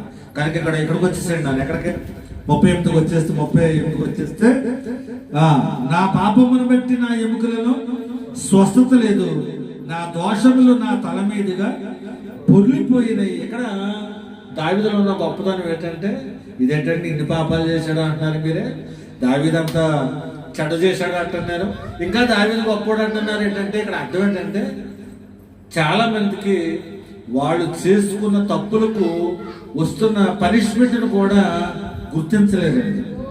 ఇది నేను చేసుకున్న తప్పుకే వచ్చింది, నా వల్లే వచ్చిందని ఎవడు ఒప్పుకోడండి. ఎంతసేపు ఎతటివాడి మీద పెట్టడానికి, ఎంతసేపు ఎతటివాడి మీద తోసేయడానికి. ఇప్పుడు అవమ్మ పండు తినేసిందంట, తినేసింది తినలేదా? ఎవరో సాతాను వచ్చింది మాట్లాడితే పండు తినేసింది. అప్పుడు వచ్చి అడిగాడు దేవుడు ఎవరిని, అవ్వమ్మని అడిగితే, అమ్మ నువ్వు చేసిన పని ఏంటి అని అంటే, ఏముంది నైనా ఇది సైతాను నన్ను మాయ చేసింది, తినేశ్వరం పండు అన్నా. సరే బాగుంది, కరెక్ట్గా ఉందా అసలు. ఇప్పుడు ఆదాం గారిని అడుగుతున్నాడు, ఈయన ఏదో పెద్ద మంచోడు అనుకుని ఉత్తరెత్తాడు నా కొడుకు అని ఉత్తరెత్తాడు అనుకుని, నాయన ఇది ఏంటి మరి ఎలా జరిగింది ఏంటి, నేను నీకేం చెప్పాను ఎలా చేసావంటే, ఈయన అంటాడు, సర్లే నా భార్య చెప్తే చేశారు అని అంటలే, నువ్విచ్చావు కదా, నీవిచ్చిన నా భార్య వల్ల నేను ఈ తప్పు చేశానంటే, ఇప్పుడు తప్పు ఎవరి మీద కెడుతున్నాడు, నువ్వే పెట్టావు నాకు తలపొట్టు. కనీసం ఇప్పుడు అమ్మమ్మ అన్న చెప్పింది, సాతాన్ మీద పెట్టింది తప్పు, కానీ ఆదాం ఎవరి మీద పెడుతున్నాడు, అసలు మూలకారు నువ్వే అన్న కడకు తెలిసాడండి. అంత దుర్మార్గంగా ఉంటారండి ఒక్కొక్కడు. కానీ దావీదు అలా చేయలేదు. నా తప్పే నా దోషాలే నా పాపాలే ఈ అనారోగ్యానికి కారణం అని ఒప్పుకుంటున్నాడండి. ఆ చదువుతాను, నా పాపం పెట్టి నా ఎముకల్లో స్వస్థత లేదు, నా దోషములు నా తల మీదుగా పొర్లిపోయినవి, నేను మోయలేని బరువుల వలె అవి నా మీద మోపబడి ఉన్నవి. మొయ్యలేకపోతాడట, అనారోగ్యం వచ్చేసింది. ఒకప్పుడు ఎంత సింహాన్ని ఎలుగుబట్టిని దావీదుని సింహాన్ని చంపాడమ్మా, దావీదు సింహాన్ని చంపడం బైబిల్లో చెప్పే ఉంటాడు. అయ్యారు సంసోన్ చంపాడు, దావీదు గారు చంపాడు, ఇంకా ఇంకొక ఆయన చంపాడు.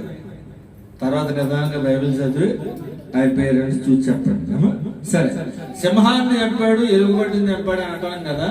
ఇప్పుడు ఒకసారి ఇప్పుడు ఓ నెలకి అంతా సింహాన్ని, ఇంకో నెల తర్వాత ఎలుగుబట్టిని చంపాడు, లేకపోతే రెండు ఒకేసారి అటాక్ చేసినాయా? వేరు సమయాల్లోనా? కాదు, ఒకసారి చూస్తా వాళ్ళైతే టైము అయ్యగారు నాకేం పర్వాలేదా, టైం లిమిట్ ఏమైనా ఉందా నాకు? 1వ సమయాల గ్రంథమా 17వ అధ్యాయానికి రండి, త్వరగా తెమించేద్దాం. అంటే ఎక్కువసేపు అది అక్కడ ఆగలే, అంటే మా డౌట్ వచ్చింది కాబట్టి తమ్ముడికి చెప్పేయాలి. 34 1వ సమయాల గ్రంథం 17వ అధ్యాయం 34. 1వ సమయాల గ్రంథం 17వ అధ్యాయం 34. అందుకు దావీదు సౌలుతో ఇట్లాగని, నీ దాసుడనైన నేను నా తండ్రి యొక్క గొర్రెలను కాయచుండా సింహమును ఎలుగుబంటియును వచ్చి, ఒకసారి వచ్చినాయా? రెండు వచ్చేసినాయి నా మీదకి. సింహం వచ్చింది, ఎలుగుబంటి వచ్చింది. ఈ రెండింటి బలాన్ని నుంచి నేను ఏం చేసుకున్నానంటే నా గొర్రె పిల్లలను కాపాడుకున్నాను. కానీ ఇప్పుడు ఈ గొలియాతు బలవంతుడే కాదంటలే, కానీ ఈ గొలియాతు బలం ఎంతవరకు పనిచేస్తుంది అంటే, అయితే ఎలుగుబంటి బలమైన ఉంటుంది లేదా సింహం బలానికైనా సరిపోతాడు. కానీ ఆ రెండింటిని చంపిన బలం నా దగ్గర ఉంది కనుక ఒకదానికి మాత్రమే సమానుడు. ఏదైనా అర్థమైందో ఏమిటి అవుతుందో, రెండు ఒకేసారి వచ్చాయి. సరే, ఇక్కడికి వచ్చేసింది. అంత బలాఢ్యుడికి ఈవేళ తన తన తన శరీరాన్ని తను మోసుకోవడానికి కూడా శక్తి లేకుండా అయిపోయాడు. అక్కడ అంటున్నాడు చూడండి, నేను మోయలేని బరువులే అవి నా మీద మోపబడి ఉన్నవి. అంటే పాపము దోషము మొయ్యలేకపోతున్నాడట.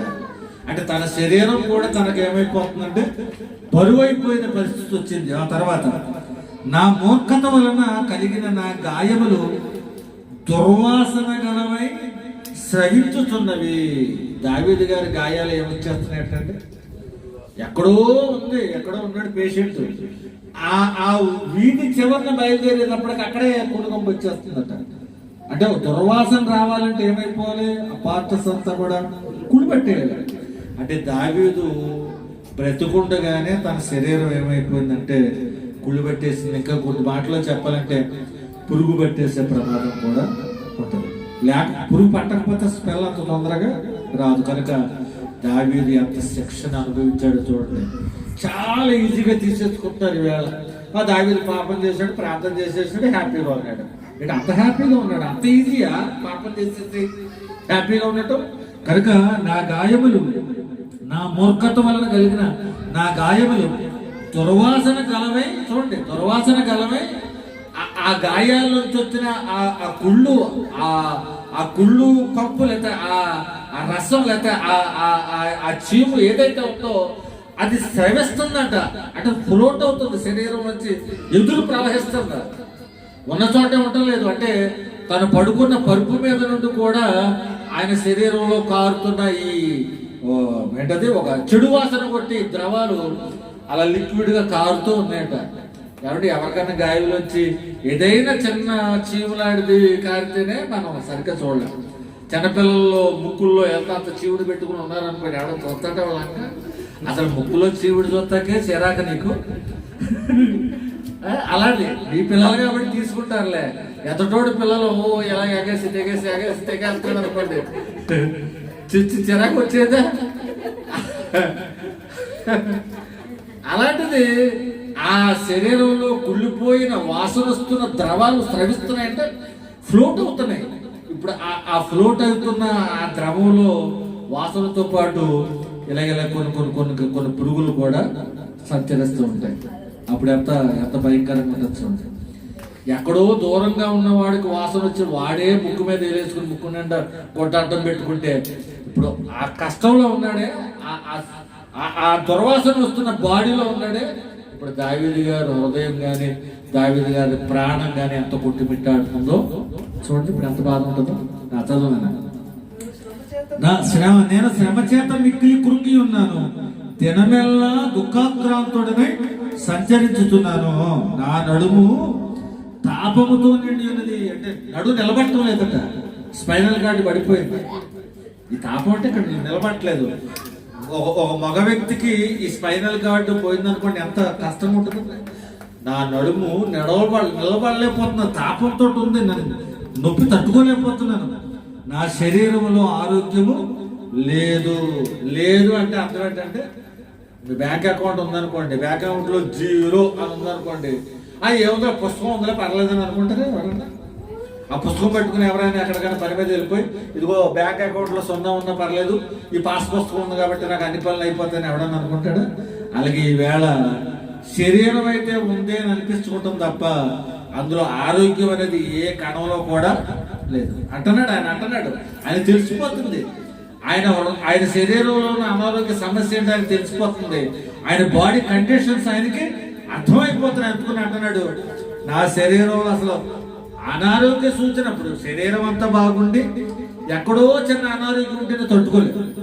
99% శరీరం బాగుండి 1% శరీరంలో బలహీనత ఉందనుకోండి, అదే బాధ. కానీ ఇప్పుడు అసలు 99% కాదు కదా, 1% కూడా దావీదు గారి శరీరంలో ఆరోగ్యము లేదు. అంటే అర్థం ఏంటి? ఆయన ఆర్గాన్స్ అన్ని కూడా ఫెయిల్ అయిపోతున్నాయి, ఒక్కొక్కటి. చూడండి, మనం ఒక్కోసారి ఏదైనా క్రిటికల్ సిచ్యువేషన్ ఉన్న పేషెంట్ని తీసుకెళ్తే ముందు ఏ గుండె నొప్పి తీసుకెళ్తాం అనుకోండి, దానికి ట్రీట్మెంట్ ఇస్తూనే మళ్ళీ డాక్టర్ అంటాడు కౌన్సిలింగ్ పిలుస్తాడు గదికి. అది పిలిచాడంటే మన కొంప ములిగిపోయినట్టే. లోన పిలిచాడు, మేము చేస్తున్నాం, మా ప్రయత్నం మేము చేస్తున్నాం. అదే ముందు గుండె నీరసం అని అనుకున్నాం కదా, దాంతోపాటు ఇప్పుడు కిడ్నీ కూడా కొంచెం దాని వర్కింగ్ కెపాసిటీ తగ్గుతుంది, అది కూడా కొంచెం ఇబ్బంది పెడుతుంది. అంటే ఇప్పుడు గుడ్డెతో పాటు మళ్ళీ ఏం చెప్తున్నాడు, కంప్లైంట్ ఇంకో ఆర్గాన్ కూడా ఎఫెక్ట్ అయిపోతుంది అంటాడు. తర్వాత ఏమంటాడు, నెమ్మదిగా బ్రెయిన్కి వచ్చేస్తుంది అంటాడు. అంటే మొత్తం దావీదు గారి శరీరంలోనే ఆరోగ్యం లేదంటే మొత్తం ఆర్గాన్స్ అన్నింటికి కూడా వ్యాధి ఏమైపోయిందంటే ఎఫెక్ట్ అయిపోయింది. చూడండి, మీరు ఆలోచించండి. అసలు ఒక పార్ట్ బాధ వస్తేనే ఒక వ్యక్తి బ్రతికి బట్ట కట్టడం కష్టమే. అలాంటప్పుడు ఆయన శరీరంలో ఆరోగ్యం అన్న ఆనవాలే లేకుండా పోయిందంటే అన్ని ఆర్గాన్స్ ఫెయిల్ అయిపోతున్నాయి. ఒకదాని వెనకాల ఒకటి ఫెయిల్ అయిపోతారంటే దావీదుకి దాదాపుగా ఆయన చావు ఆయనకి అర్థమైపోయింది. ఇక లేదు, అయిపోతుంది నా చరిత్ర. ఇక నాకు వచ్చేది మొత్తం అంతా ఆరోగ్యం అంతా పోయింది కదా, ఇక నాలో ఉన్నదంతా ఏమి లేదు, ఇక నేను చనిపోవటం ఒకటే అంటాడండి. అనుకుంటున్నాడు, ఇక అర్థమైపోయింది దానికి. అందుకని అన్నాడు, నా శరీరంలో ఆరోగ్యం లేదు, నేను సమస్యని బహుగా కలిగి ఉన్నాను, నా మనోవేదనను బట్టి కేకలు వేయుచున్నాను. ప్రభువా, నా అభిలాష అంతయు నీకే కనబడుచున్నది, నా నిట్టూర్పులు నీకు దాచబడి ఉండలేదు. ఇప్పుడు చూడండి, నా గుండె కొట్టుకునుచున్నది, నా బలము నన్ను విడిచిపోయాను. గుండె కొట్టుకుంటుందన్న సంగతి ఇప్పుడే తెలిసిందంటే నీకు. ఇప్పుడు ఆయన గుండె కొట్టుకుంటుందండి, మన గుండె కొట్టుకుంటుందా, ఆగిపోయిందా? కొట్టుకుంటుంది కాబట్టి ఇక్కడ బతుకుంటాం. మరి గుండు కొట్టుకుంటుందని ప్రత్యేకంగా చెప్తున్నాడు ఏంటి అంటే, గుండె కొట్టుకునే సౌండ్ కూడా వీడికి వినపడుతుందని అర్థం.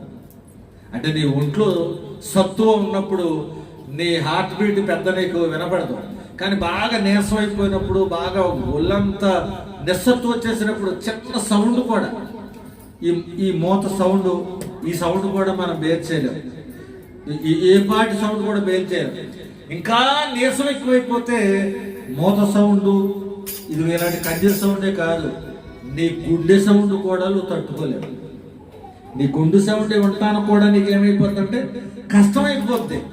ఇప్పుడు అంటున్నాడు నా గుండె కొట్టుకుంటుంది అంటే ఇప్పుడు వినపడుతున్నాడు ఈయన గారికి. మరి దేవుని గుండె, దేవుని బిడ్డని నువ్వు చావు కప్ప చెప్పినప్పుడు దేవుని గుండె ఎలా కొట్టుకుంటుందో ఆలోచిస్తే ఈవేళ దావీదు గారు గుండె కొట్టుకునే ఈ బాధని, ఆ గుండె కొట్టుకునే ఆ ధ్వనిని చూసి భయపడే పరిస్థితి ఈవేళ లేకపోను. కానీ పాపం చేసేటప్పుడు ఇవన్నీ ఆలోచిస్తే పాపం చేస్తాడు, మనం చేయం కదా, చేసి ధైర్యంగా చేసేసాడు. ఆయన నా గుండె కొట్టుకుంటుంది ఇప్పుడు అంటున్నాడు. ఆహా, ఇంత ముందు కొట్టుకోలేదేంటి, కానీ ఇప్పుడు నీకేమైందంటే నువ్వు గుండు కొట్టుకుంటానని సౌండ్ను కూడా నువ్వు బేర్ చేయలేనంత, సహించలేనంత, భరించలేనంత నీరసం అయిపోయావు. చదువు మాట్లాడుతున్నాను. నా గుండె కొట్టుకునిచున్నది, నా బలము నన్ను విడిచిపోయాను, నా కనుదృష్టి తప్పిపోయింది. మీరు ఆలోచించండి, ఎముకలు విరిగిపోయాయి, ఎముకల్లో స్వస్థత లేదు, తర్వాత గుండె కూడా కష్టమైపోతుంది, ఊపిరి పీల్చుకోవడం కష్టమైపోతుంది, కన్ను దృష్టి కూడా తగ్గిపోతుందంట. అంటే దాదాపుగా ఏమైపోతుంది, ఇందాక మనం అనుకున్నట్టుగా మొత్తం ఆర్గాన్స్ అన్నీ ఒకదాని వెనకాల ఒకటి, ఒకదాని తర్వాత ఒకటి ఏమైపోతున్నాయంటే ఫెయిల్ అయిపోతున్నాయి. ఇంకా దాదాపుగా చావు ఒకటే మిగిలింది. అప్పుడు అంటున్నాడు, ఇంకా అంటున్నాడు, నా కన్ను దృష్టి తగ్గిపోయాను. సరే, ఇదంతా శరీరంలో పడే బాధ అయితే, ఇప్పుడు సైకలాజికల్ గా కూడా ఎలాంటి బాధపడుతున్నాడు చూడండి. సైకలాజికల్ గా ఏం బాధ ఉందట, స్నేహితులు వస్తున్నారట చూడండి. 11వ వచనం, నా స్నేహితులను, నా చెలికాండును, నా తెగులు చూచి ఎడముగా నిలుచుచున్నారు అని ఉంది. అంటే దావీదు గారికి వచ్చిన తెగులు దుర్వాసన వచ్చేస్తుంది మొదటి పాయింట్. ఒకవేళ ఏదోలే, ఎంత దుర్వాసన వచ్చినా ఏదో అత్తరు పూసుకున్నా, ఏదో పూసుకున్నా, మూతికి ఏదైనా గుడ్డ అర్థం పెట్టుకుని వెళదామన్నా దావీదు గారికి వచ్చిన జబ్బు మాకు వచ్చేస్తే, ఇప్పుడు కరోనా వచ్చినప్పుడు ఏమైపోయారండి, చుట్టాలు లేరు, పట్టాలు లేరు, భార్య లేదు. రోజు నేను భార్తనే బుద్ధి పెట్టుకుంటే నాకు నిద్రరానన్న భార్య ఒకవేళ ఎవరైనా ఉంటే కరోనా రోజున రా బాబా ముద్దు పెడతాను, బావాలేదు ఏలేదు, ఇక చాలే నీ ముద్దుకో దాంట్లో నీకో దాంట్లో అంటారా అంటారా.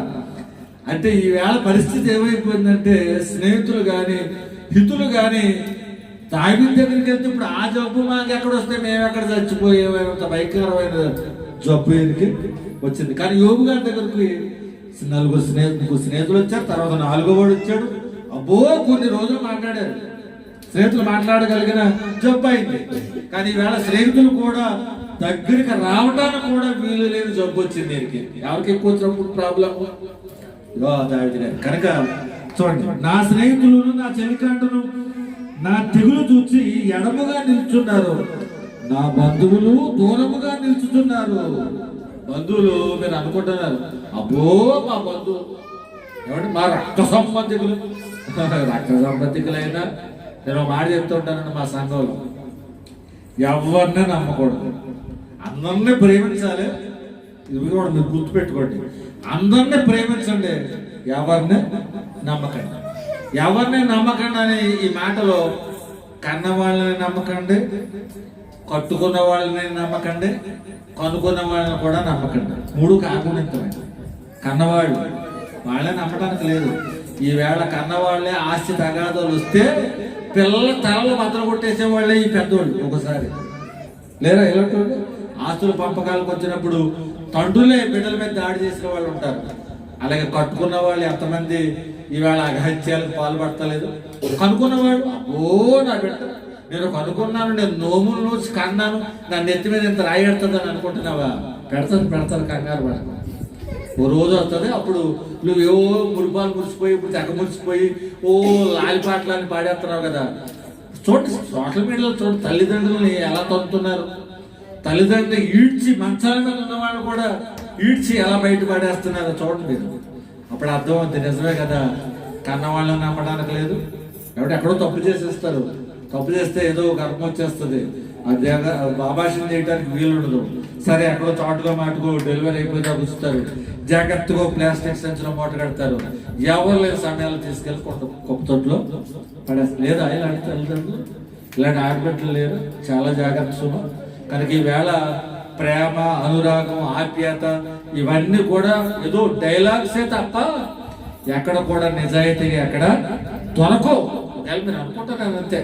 పైగా ఇప్పుడు అబ్బాయి లేదండి, మా అమ్మగారు నేను బాగా చూసుకుంటానండి, మా నాన్నగారు బాగా చూసుకుంటానంటే అన్ని సాగుతున్నాయి కనుక అన్నదమ్ముల మధ్య, అక్క చెల్లెల మధ్య, భార్యాభర్తల మధ్య, బిడ్డల మధ్య అన్ని సాగుతున్నాయి కనుక నువ్వు మంచిగా ఉన్నట్టు నటిస్తున్నావు అంతే.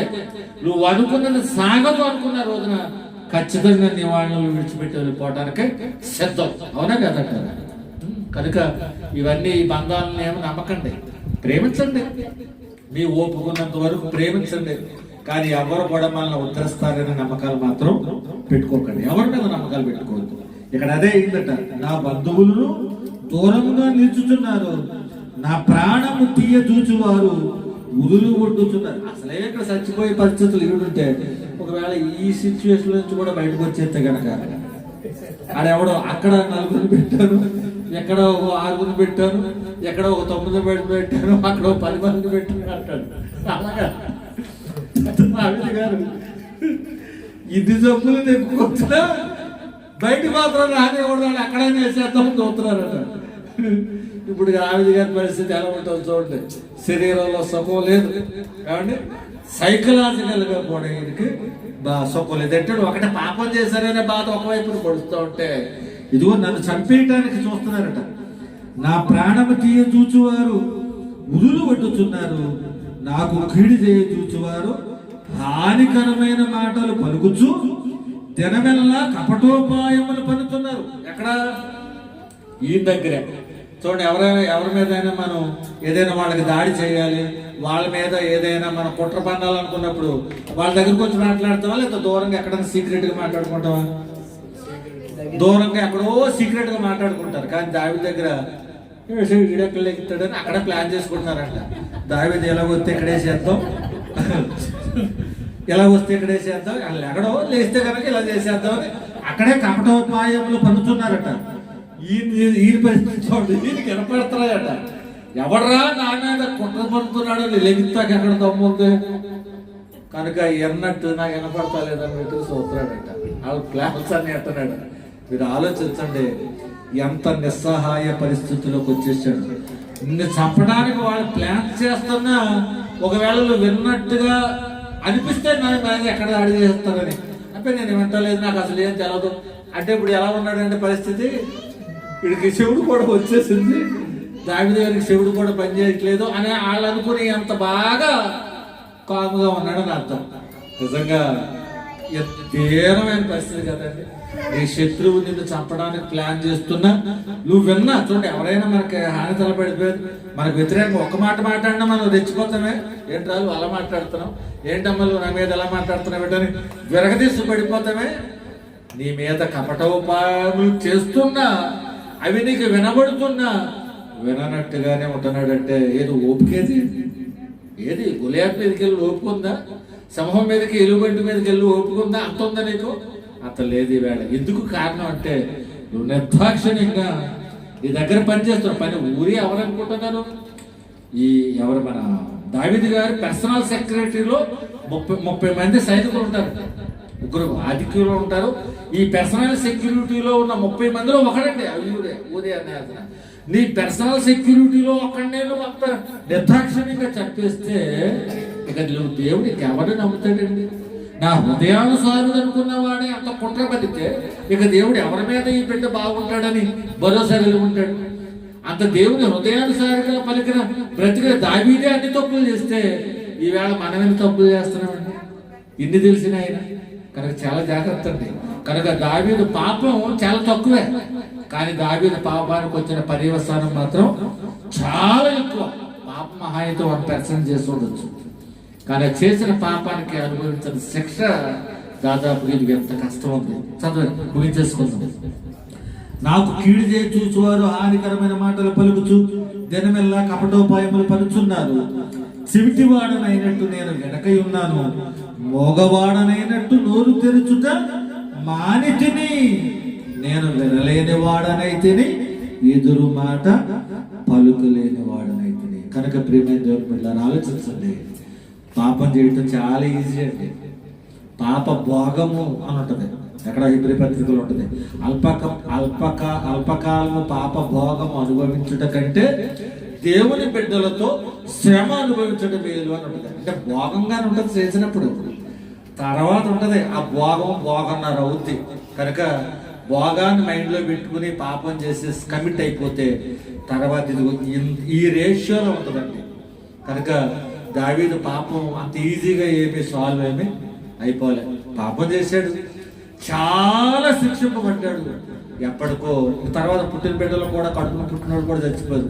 దావీదుకి బత్షెబకు పుట్టినోడు చచ్చిపోయాడు, అబ్షాలోము చచ్చిపోయాడు, తర్వాత అమ్నోను అని వాడు చచ్చిపోయాడు, అదోని అని వాడు కూడా ఎవడో ఒక్కో కొడుకు చచ్చిపోయాడు, నలుగురు కొడుకు. మరి ఇది కదా అన్నాడు, ఒక మేకపిల్లక గొర్రె పిల్లక నేను 4 చెల్లించాలి అన్నాడు కదా, చచ్చిపోయి 4 కొడుకులు చచ్చిపోయాడు. నువ్వు అక్కడ చెప్పావా? 4 బిడ్డల్ని పోగొట్టుకున్నాడు. కనుక బిడ్డలు పోగొట్టుకున్నాడు, శరీరం ఆరోగ్యం పోగొట్టుకున్నాడు, మనశ్శాంతి కోల్పోయాడు. అయినా ఆ సిచ్యువేషన్లో 18వ వచనం చదువుతాం చూడండి. నా దోషమును నేను ఒప్పుకొనుచున్నాను, నా పాపమును గూర్చి విచారపడుచున్నాను. ఇది కన్ఫెషన్. కనుక మనం కూడా అంత నిక్కచ్చైన వాళ్ళు మనమేమి కాదు. పాపం చేయనోడు ఎవరు లేడు, దోషం చేయనోడు కూడా ఎవరు లేరు. అయినా నువ్వు ఒప్పుకుంటున్నావా లేదా? నువ్వు దేవుని సన్నిధిలోకి వచ్చి మొరపెడుతున్నావా లేదా? నువ్వు మొరపెట్టగలిగితే ఆయన ఎంత పాపాన్ని ఆయన క్షమించడానికైనా సమర్థుడు. కనుక నీ అతిక్రమములను పాపములను ఒప్పుకొని మరలా ఇటువంటి చేయకుండా దేవుని సన్నిధిలో మీరు నెమ్మది పొందాలని ప్రభు పేరట మిమ్మల్ని దీవిస్తూ ఈ మాటలు ముగిస్తున్నాను. దేవుడి మాటలు దీవించున్నాను.